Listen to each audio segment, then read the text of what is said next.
அபயக்கரம் கிடைக்குமா? விழி கிடைக்குமா? அபயக்கரம் கிடைக்குமா? குருநாதன் சரணத்தின் நிழல் கிடைக்குமா? குருநாதன் சரணத்தின் நிழல் கிடைக்குமா? அலை மீது அலையாக துயர் வந்து சேரும் போது அஞ்சாதே எனும் குரலை செவி கேட்குமா?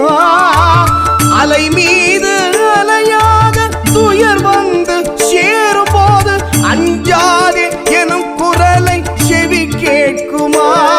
நீ அஞ்சாதே எனும் குரலை செவி கேட்குமா?